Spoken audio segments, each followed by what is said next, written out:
Hello, कैसे हैं आप लोग? आई होप आप बहुत अच्छे होंगे, पढ़ाई कर रहे होंगे।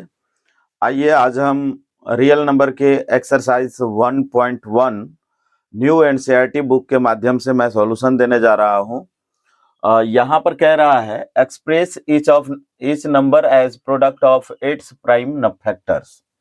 यानी एक नंबर दे रखी है, उसको आपको क्या करना है कि प्राइम फैक्टर के माध्यम में आपको लिखना है। वो भी उसका क्या होना चाहिए? प्रोडक्ट होना चाहिए।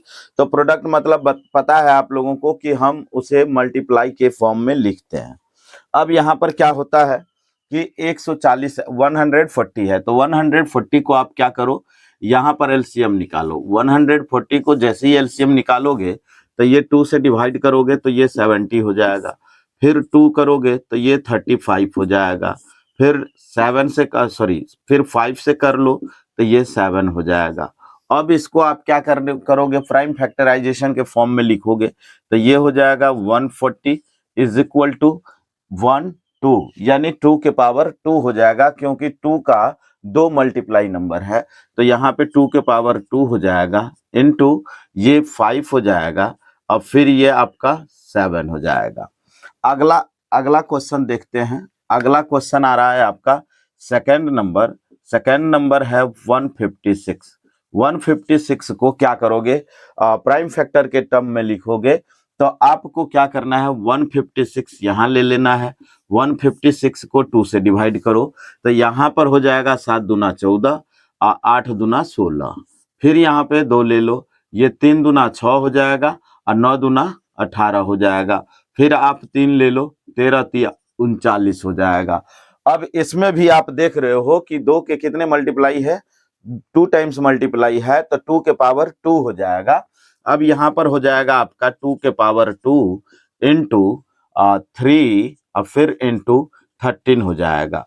फिर आपको क्या करना है, थर्ड नंबर लेना है। तो थर्ड नंबर आपका 3 8 2 5 3825। अब इसका क्या करना है, आपको प्राइम फैक्टर करना है। तो इसका प्राइम फैक्टर करोगे तो यहाँ पर लिख लो 3825। जैसे ही 3825 लिखोगे तो अब इसको डिविजिबल करना है। तो भाई 2 से तो डिविजिबल होगा नहीं, तो किस नंबर से डिविजिबल होगा? 5 2 7 8 15 हो जाएगा, 15 3 21 हो जाएगा, तो 3 से डिविजिबल है। यहाँ पर 3 ले लो, 3 एकम 3, 3 दूना 6, फिर हो जाएगा 7 तिया 21, 5 तिया 15। फिर आप 3 से डिवाइड कर लो तो ये हो जाएगा आपका 3, 4 तिया 12, अब फिर आप देखोगे 3 दूना 6 तो 2 हो जाएगा, अब फिर आपका 5 तिया 15। अब हम देखेंगे ये 3 से डिविजिबल नहीं है, 5 2 7 4 11 हो जाता है, इसका मतलब ये 5 से डिविजिबल है। तो 8 पंचे 40 और 5 25। फिर आप क्या करोगे, 5 से डिविजिबल करो तो 17 पचे 85। यानी हम देख रहे हैं 3 के कितने नंबर है, 3 2 टाइम्स है, 5 2 टाइम्स है, तो 3 के पावर 2 हो जाएगा, 5 के पावर 2 हो जाएगा। तो आप यहाँ पर लिखोगे 38 25, फिर यहाँ पर लिख लोगे 3 के पावर 2 और 5 के पावर 2, और फिर आप लिख लोगे 17। फिर क्या लिखोगे भाई, 17। 4 नंबर हम देखते हैं, 4 नंबर क्या आ रहा है आपका? 4 नंबर आ रहा है आपका 505, 5005, यानी 5005 आ रहा है। क्या आ रहा है आपका? 5005 आ रहा है। तो इसको आप कैसे मल्टीप्लाई करो, कैसे इसका प्राइम फैक्टर आप कैसे फाइंड करोगे, ये चीजें देखनी है। तो आपको यहाँ पर लिख लेना है 5005। अब इसमें देखोगे तो ये 5 से डिविजिबल है, तो जैसे ही 5 से डिविजिबल है तो 5 एकम 5 0, 5 एकम 5। अब हम देखेंगे कि यह जो है 7 से डिविजिबल है। किस नंबर से डिविजिबल है भाई? 7 से।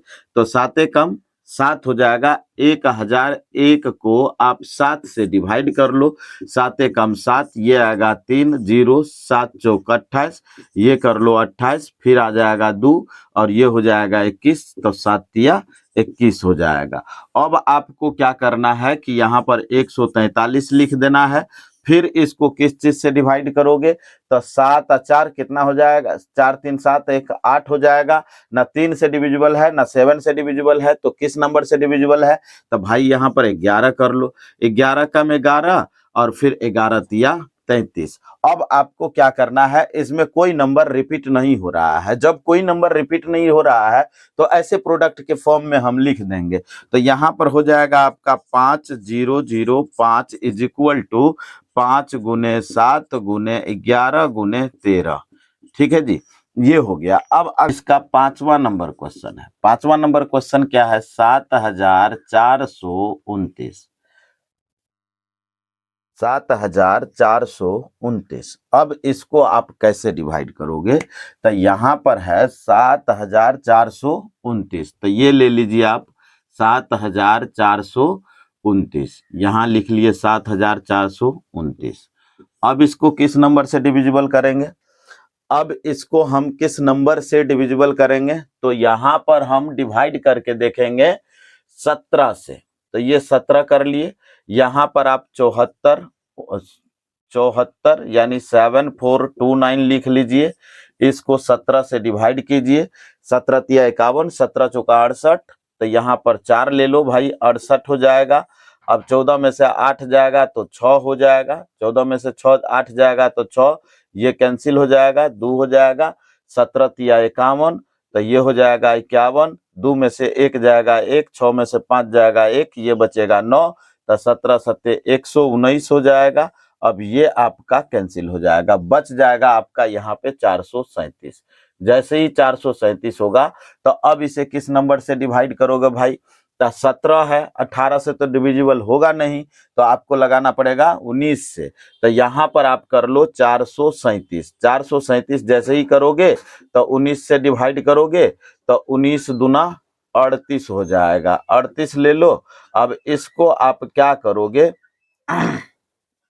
19 दूना 38, तो ये हो जाएगा 13, 13 में से 8 जाएगा, 13 में से 8 जाएगा तो आपका बचेगा यहाँ पर 13 में से 8 जाएगा तो 5, और ये बचेगा 7, तो 19 तिया 57 हो जाएगा, 19 तिया 57। तो यहाँ पर 19 रख लो और ये रख लो 23। अब इसको प्रोडक्ट के फॉर्म में लिखना है, तो यहाँ पर रख लो 7429 बराबर 17 गुने 19 गुने 23 यानी 23। ठीक है जी। अब हम अगले क्वेश्चन की बात करते हैं। अब देखिए सेकंड नंबर क्वेश्चन है। सेकंड नंबर क्वेश्चन कह रहा है find the LCM and HCF of the following integers and verify that LCM and HCF product of the two numbers. ठीक है, यहां पर कह रहा है आपको दो इंटीजर्स दिए गए हैं और दोनों इंटीजर्स के एलसीएम और एचसीएफ फाइंड करनी है। फिर आपको क्या करना है, वेरीफाई करना है। LCM into HCF is equal to product of two numbers. LCM आप पहले फाइंड कर लो, फिर एचसीएफ फाइंड कर लो, उसके बाद दोनों को मल्टीप्लाई कर लो, फिर दोनों नंबर को मल्टीप्लाई करो, दोनों को वैल्यू सिंबल इक्वल आ जाते हैं तो इसका मतलब है कि वेरिफिकेशन मेरा हो गया। अगर इक्वल नहीं आता है तो कहीं ना कहीं हमने गलत किया है। अब आइए यहां पर देखते हैं। 26 का आप 26 का प्राइम फैक्टर निकालोगे तो यहां पर आपने लिखा 26, तो 26 का मतलब हो जाएगा 2 इंटू 13। ये क्या हो जाएगा, प्राइम फैक्टराइजेशन हो जाएगा, 13 दूना 26 हो जाएगा। फिर हमने क्या लिखा, 91 लिखा। 91 को आप देखोगे तो 7 इंटू 13 हो जाएगा, 13 सत्ते 91 हो जाएगा। इसका जो है आपका प्राइम फैक्टर 13 इंटू 7 हो जाएगा या 7 इंटू 13 हो जाएगा। अब इसका क्या निकालोगे, एलसीएम निकालोगे या प्राइम फैक्टर निकालोगे। तब प्राइम फैक्टर आप निकालोगे तो यहाँ प्राइम फैक्टर आपने निकाल लिया, इसका एचसीएफ फाइंड करोगे तो एचसीएफ का मतलब हो जाता है वह नंबर आपको एचसीएफ में लेने हैं जो दोनों में कॉमन हो, जो दोनों में प्रेजेंट है उसी का एचसीएफ लेना है वरना नहीं लेना है। तो यहाँ पर आपको क्या करना है, एचसीएफ यहाँ पर देखो 2 इसमें तो है पर नीचे वाले में नहीं है, 13 दोनों में है तो यहाँ पे 13 हो जाएगा। अब आपको क्या करना है, एलसीएम ले लेना है। तो एलसीएम क्या हो जाएगा, आप यहाँ पर देख लीजिए, ये दोनों में 13 है तो 13 ले लो। तो अब बच रहा है कौन, 2 और 7, तो 2 का भी ले लो और 7 का भी ले लो। तो इसका जो मल्टीप्लाई करोगे तो ये हो जाएगा 7 दूना 14 और 14 को 13 से गुना करोगे तो 182 हो जाएगा। अब आपको कह रहा है वेरीफाई करने के लिए, तब वेरीफाई यहाँ पर कर लो। तब वेरीफाई लिखोगे, जैसे ही आप वेरीफाई लिखोगे तो आप लिखोगे LCM into HCF, LCM into HCF. तो एलसीएम का वैल्यू कितना है भाई, चेक कर लो। एलसीएम इज इक्वल टू 182 है।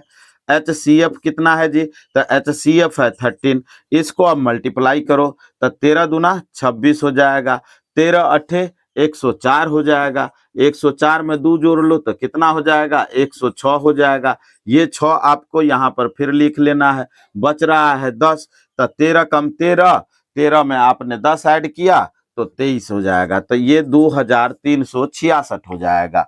अब आपको कह रहा है प्रोडक्ट ऑफ टू नंबर्स। क्या कह रहा है, प्रोडक्ट ऑफ टू नंबर्स। तो जैसे ही आप यहाँ पर लिखोगे product of two numbers, product of two numbers, जैसे ही लिख लोगे प्रोडक्ट ऑफ टू नंबर्स, तो दो नंबर्स इसके क्या दिए गए हैं भाई, तो दो नंबर्स आपको जो दिए गए हैं वो आपको दिख रहा है 26 गुने 91। जैसे ही आप 26 गुने 91 लिखोगे तो इसको मल्टीप्लाई करोगे, तो भाई मेरे यहाँ पे 91 लिख लो, फिर 26 लिख लो, और एक को 6 से गुना करोगे तो 6 हो जाएगा, और 9 को 6 से गुना करोगे 54 हो जाएगा। ये 546 हो जाएगा। फिर यहाँ पे 2 से गुना कर लो, ये 2 हो जाएगा, और 9 दूना 18 हो जाएगा। फिर अब आप इसको जोड़ोगे तो 6 हो जाएगा, 4 2 6, 8 5 13, और 1 1 2 हो जाएगा। इसका भी वैल्यू कितना आ रहा है, 2366 आ रहा है, 2366 आ रहा है। इसका मतलब है कि एलसीएम गुने एचसीएफ, एलसीएम गुने एचसीएफ बराबर product of two numbers, product of two numbers equal हो गया है। प्रोडक्ट ऑफ टू नंबर्स क्या हो गया भाई, इक्वल हो गया है। अब अगला क्वेश्चन देखना है।